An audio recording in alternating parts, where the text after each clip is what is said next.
bersosialisasi. Kalau numpang harus ikut menopang. Kenapa hidup kita gak disukai sama orang? Kenapa orang gak menghargai kita? Karena kita gak tahu diri. Anda pengen dikasihi orang? Ini gak bluffing ya. Saya kemanapun saya disayang orang.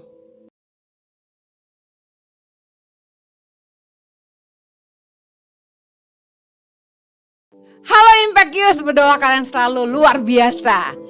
Hari ini Kak Heni akan sampaikan tentang favor of men. Lukas 2, yang belum kenal Tuhan, kalau mereka nggak lihat, emang Yesus bikin apa gitu sama hidup lo? Serius deh, kasih tau gue, ngapain gue ikut lu ke gereja? Sorry bos, lu di sekolah aja masih nyontek. Lu kerja aja males. Lu aja nggak pernah achieve target kan? Lu gak lebih ganteng dari gua bos, katanya gitu. Ngapain gue ikut lu ke gereja? Jadi saya mulai ngerti kenapa Rasul Paulus ngomong gini, ngerti gak sih? Sama seperti aku berusaha loh guys. Menyenangkan hati semua orang dalam segala hal. Bukan untuk kepentingan diriku, bukan kayak dapat pujian. Bukan orang bilang gini, gile Heni sih baik banget loh orangnya. Kagak. Tetapi untuk kepentingan orang banyak. Supaya mereka beroleh selamat. Kadang-kadang tuh kalau ngikutin emosi. Pengen gua. Bagaimana kita tuh bisa mencerminkan Kristus dan ajaran kekristenan. Kalau hidup kita sendiri gak jadi berkat. Orang gak suka sama kita, apa mau dengerin kita? Guys, ngajak teman ke gereja. Habis gue gak bisa nginjil, udah ajak aja ke gereja. Biar tuh tugas pendeta, tugas kapelik. Tapi pertanyaannya gini, buat ngajak orang ke gereja, orang mesti percaya dulu sama kita. Orang suka dulu sama kita, dan itu gak mudah. Nah, ada hal-hal yang kayak ini pengen bagikan, ada 3. Yang pertama, menjaga etika dalam hidup bersosialisasi. Kita ini makhluk sosial, tiap hari kita berhubungan sama orang banyak. Nah, ada etika, katakan etika, dalam hidup bersosialisasi. Nah, ada batasan dalam hubungan termasuk pertemanan. Kita tuh mesti ngerti bahwa ada batasan-batasan dalam pertemanan. Contoh, jangan memanfaatkan pertemanan untuk kepentingan. Contohnya gini, kita ada gak sih kalian kayak orang-orang tertentu yang kalau nelepon kalian tuh, kalian malas angkat? Ada banget ya, sama dong kita. Gue pura-pura gak angkat sih, sebenarnya gue tahu dia telepon. Gue reject, gue pilih message yang I can talk right now. Teng.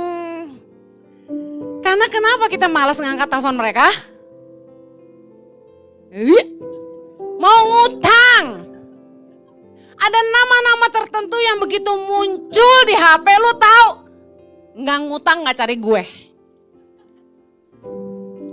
Makanya kalau kita mau hidup jadi berkat, jangan baik orang hanya kalau kita punya kebutuhan. It really works. Zaman sekarang parfum ada yang murah. Tinggal Anda pilih. Tapi tolong seleranya. Jangan yang bikin pingsan dan semaput orang. Begitu kita masuk, orang langsung mati lemas. Atau sesak nafas. Tolong pilih yang enak baunya. Ya boleh pakai hidung saya untuk mencoba. Ini enak gak gitu ya. Biasanya katanya selera saya boleh ya. Ini yang berikut. Mawas diri. Jangan ngupil di mobil. Tahu gak sih itu lantai mobil tuh kasihan ya, itu gudang-gudang upil-upil ya. Kenapa ya orang tuh nggak tahu di mana mereka mesti ngupil? You know, tempat di mana Anda harus membuang kotoran tuh di mana? Toilet, kamar mandi, exactly. Tempat di mana Anda buang kotoran itu toilet, kamar mandi. Jadi bersihkan hidungmu ketika Anda mandi. Shower, pencet hidung kiri, buang yang kanan. Pencet hidung kanan, buang yang kiri. Oke? Lalu pakai jarimu, bersihkan dalamnya. Kanan dan kiri, lalu pencet dua-duanya dan bersihkan. Itu di mana? Shower, kamar mandi. Bukan di mobil, Anda ngupil. Satu kali saya lagi mau ke gereja di Cidimoy P3. Tiba-tiba ada cowok ganteng nyetir mobil putih di sebelah saya. Gua bukan naksir cowoknya. Gua lihat gini, mobilnya keren, cowoknya keren, tangan kirinya. Ilfil banget gua. Mas ganteng. Aduh, Anda gak ganteng sama sekali. Gara-gara Anda upilan. Guys, denger baik. Jangan ngupil di mobil. Itu bukan tempatnya. Mawas diri dong. Orang geli banget. Itu setir. Gue pegang. Jangan-jangan Rio juga ngupil di situ. Oh my God, gue mesti ajarin dia. Anak Kristus. Ayat ini seolah-olah kontradiksi dengan apa yang saya baru sampaikan. Tapi sebenarnya pengertiannya berbeda. Ada kalanya kita harus memilih ketaatan kepada Tuhan lebih penting daripada mencari perkenanan dari manusia. Mungkin temenmu akan bilang gini, ayo kita dugem, ayo kita ngerokok, ayo kita minum. Kalau lu baik sama gua, lu ikut gua.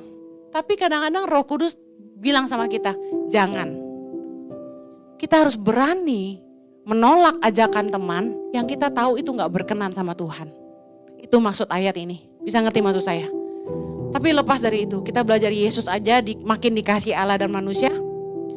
Bahwa Rasul Paulus berkata, aku harus berusaha menyenangkan semua orang dalam segala hal. Supaya bukan untuk kepentingan aku, tapi kepentingan orang banyak supaya mereka beroleh selamat. Amen. Anda pengen disayang orang? Mari hidup jadi berkat, jadi teladan, bukan jadi beban. Kita berdoa. Tuhan, kasih karuniamu memampukan anak-anak muda di tempat ini. Tolong mereka, biar setiap nilai-nilai yang hamba-Mu bagikan, mereka ingat dalam hati mereka. Mereka tumbuh besar dengan prinsip-prinsip kebenaran dan takut akan Allah. Hidup mereka jadi berkat bagi sesama, bagi orang banyak. Mereka bisa dipercaya sama orang-orang di sekitar mereka, bahkan sama atasan mereka. Kami percaya promosi berkat itu datang dari Tuhan. Di dalam nama Yesus kami berdoa. Amen. Have a blessed one. I love you. God bless.